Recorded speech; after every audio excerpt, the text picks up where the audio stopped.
በቀን 27/03/2018 ዓ.ም የዋልድባ ብርታንት መድኃኔዓለም ገዳም ቤተ አቡነ ሚናስ ማህበር አብይ የልማት ኮሚቴ ስለመቋቋሙ ዋልድባ የሺህ ዓመታት አደራ ከዛሬው ትውልድ ትከሻ ይሻገራል በሚል መሪ ቃል በቦሌ ማግኖሊያ ሆቴል ይፋዊ ጋዜጣ መግለጫ ሰጠ። ጠራው ዋልድባ የተባለው እንደተናገሩት ዋል የተባለች የገነት ዕፅ ናት። ዱባ የተባለ ፍሬው ነው፣ በዛ ይጠራል። አብረንታንት የሚባለውም ጌታችን ኢየሱስ ክርስቶስ ሲሰወር ካንተ አንለይም አብረን ሲሉ አብረንታንት ተባለ። ገዳሙ የመጀመሪያ እንኳን በኢትዮጵያ ቀርቶ በዓለም አንደኛ መሆኑን እንድታውቁልን እናሳስባለን። ገዳሙ ለየት ያለው ከገዳመ ቆሮንቶስ ከገዳመ አስቄጥስ ለየት የሚያደርገው ምንድነው? አንደኛ በገዳሙ ውስጥ የሚበላው ቋርፍ ነው። የመጀመሪያው ገመሎ ይባላል። የሁለተኛው ጣብል ቋርፍ ይባላል። ይህን እየበሉ አባቶች ይቀመጡበታል። በዛ ቦታ ግን እህል አይበላበትም። የደመቀ የሞቀ አይለበስበትም። እንደገና ደግሞ ስምረት የሌለው ካህናት አባቶቻችን እንደውም ጳጳሳትም ቢሆኑ ቤተ መቅደስ ገብተው ስጋው ደሙ አይቀበሉም። መነኮሳቱም የመነኮሱት ስምረት ከሌላቸው አይቀበሉም። ስምረት ከሌላቸው ከመቃብራው አይቀበሉም። እኛ አሁን የመጣ ነው ምንድነው? ይሄን 1500 ሲቀመጥ ገዳሙ አባቶቻችን በመከራ እንዳለፈ ነው። ይሁን እንጂ አባቶቻችን እኛም ቢሆን ያው በመከራም ጊዜም ለመነኮሳት ይስማማዋል እና ግን ብቻችንን አባቶች ብቻቸውን ክብር ከሚያገኙ ህዝቡም ክብር ያገኝበት ገዳሙንም ህዝቡ ይወቀው ይዝደቅበት ብለን የመጣ ነው እንጂ መከራው ለመነኮሳት እንደሚስማማ አወቁት። በገዳሙ ያሉ መሰረተ ልማቶችን ችግር በዘላቂነት ለመፍታት በሚደረገው የልማት እንቅስቃሴ ለማከናወን በኢትዮጵያ ኦርቶዶክስ ተዋሕዶ ቤተክርስቲያን በመንበረ ፓትርያርክ ጠቅላይ ቤተ ክህነት ጽሕፈት ቤት በተሰጠው ፈቃድ ቁጥር 3365 ህዝባር 177 ህዝባር 2017 ዓመተ ምህረት መሰረት መቋቋሙ ይታወቃል። በታሪክ ጥንታዊና የመጀመሪያው በስርዓትም ያልተፋለሰ ገዳም እንደመሆኑ መጠን ከታሪካዊ እና ስነ ጥበባዊ ሀብቱ በተጨማሪ በተፈጥሮ ሀብቱ የከበረ በአራቱ ማያተ አፍላጋት የተከበበ በርካታ የውሃና የደን ሀብት ያለው ገዳም ቢሆንም ሀብቱን በአግባቡ ለመጠቀም ዘመኑን የዋጀ ስራ ሊሰራ እንደሚገባ ማህበሩም አስታውቋል። በሰሜን ጎንደር ሀገረ ስብከት የሚገኘው ቅዱሱ ገዳም ዋልድባ የተመሰረተው በ485 ዓመተ ምህረት በጌታችን በመድኃኒታችን በኢየሱስ ክርስቶስ ነው። የወይባ ቀለም በሚነከር ልብስ ምንኩስናን ብቻ በመልበስ የሚታወቁ መነኮሳት የሚያገለግል የትጉሃን አጸድ ነው። የምትናገረው የእመቤታችን ስዕለ ሉቃስ ጨምሮ በርካታ አባቶች ስነ ጥበብ፣ ስነ ጽሑፍ፣ የመንፈሳዊ ስርዓተ ምንኩስና፣ የማህበራዊና የትምህርት ቅርሶች መገኛ ነው።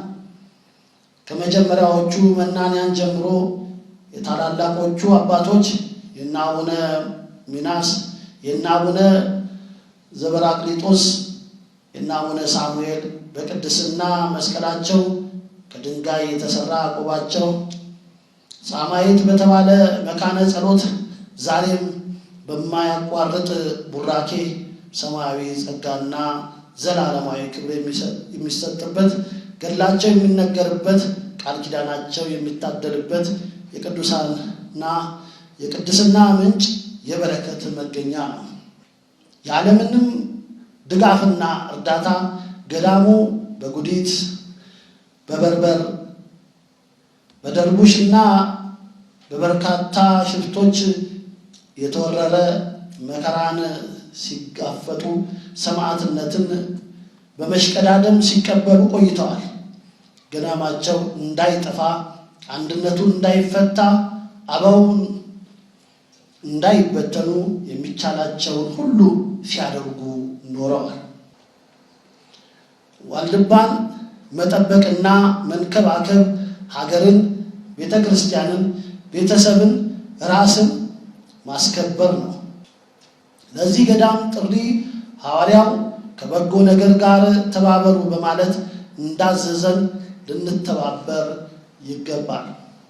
በተለይም በአየር ንብረት መዛባትና በሌሎች ችግሮች ምክንያት የገዳሙ ምግብ ቋርፍ በመሆኑ የምግብ እጥረት በመናንያን ዘንድ ረሃብንም እያስከተለ ይገኛል ብለዋል። ዋልድባን መታደግ ሀገርን መታደግ ነው ነበር ያሉት በመንበረ ፓትርያርክ ጠቅላይ ቤተ ክህነት የጥናትና የምርምር ክፍል ኃላፊ ረዳት ፕሮፌሰር ዳንኤል ሰይፈ ሚካኤል።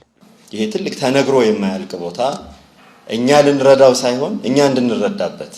አሁን አንዳንድ ጊዜ እኔ እንደ ሰባኪ ሁሉ ጊዜ የሚገርመኝ እንደው ቤተ ክርስቲያን ምእመናንን በየቤታቸው አንኳኩታ ሳትጠራ ደወል ሳንደውል ይሄ ሁሉ ሰው ከቤተ ክርስቲያን እንዴት ተገኘ ስንል አንደኛው ምስጢር አባቶቻችን ጸሎት ነው።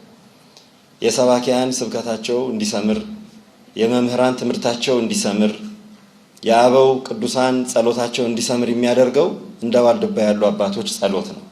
የሥነ ጥበብ ቅርሶች፣ የምንኩስና ቅርሶች፣ የጥንታውያኑ አባቶች ያደርጓቸው የነበሩ የድንጋይ ቆቦቻቸው ሁሉ በዚህ ቦታ አሉ። ስርዓተ ምንኩስናው ስርዓተ ስምረት ጨምሮ የያዘ ጥብቅ ገዳም ነው።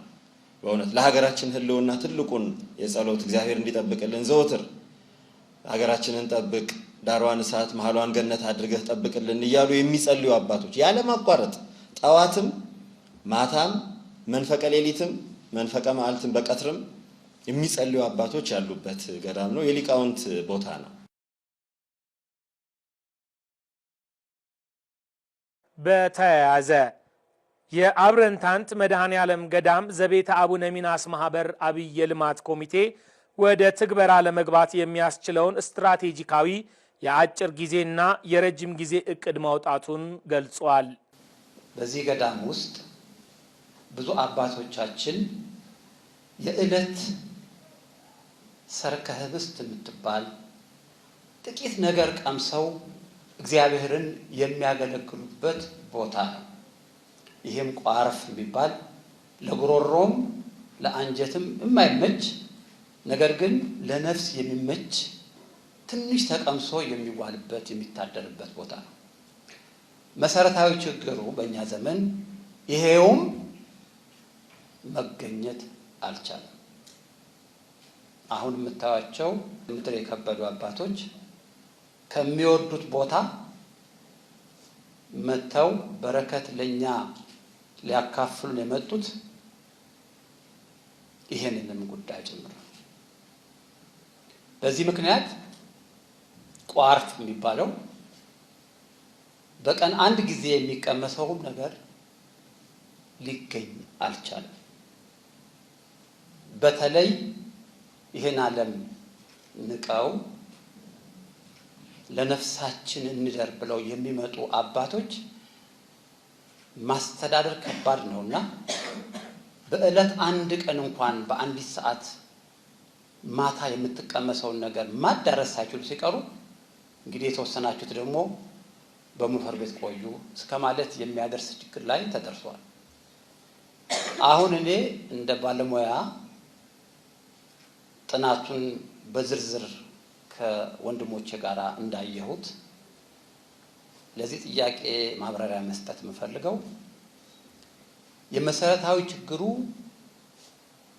ቦታው የዝናብ እጥረት እያጋጠመው ያለ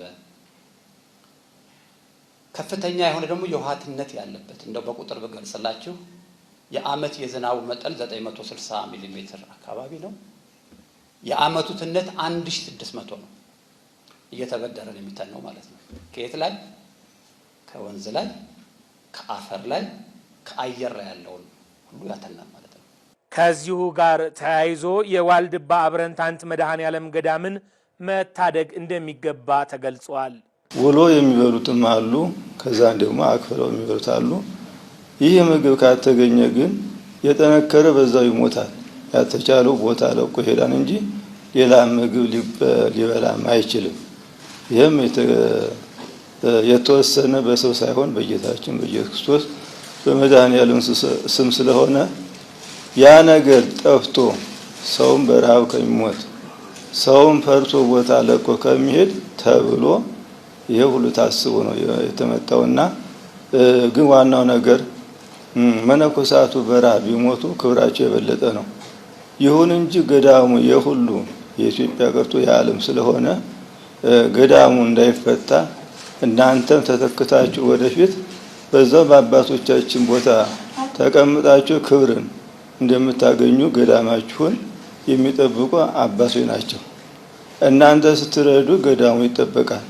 ገዳሙ ከተጠበቀ እናንተም የአባቶችን ክብር ታገኛላችሁ በማለት ይህ ሁሉ ታስቦበት ነው።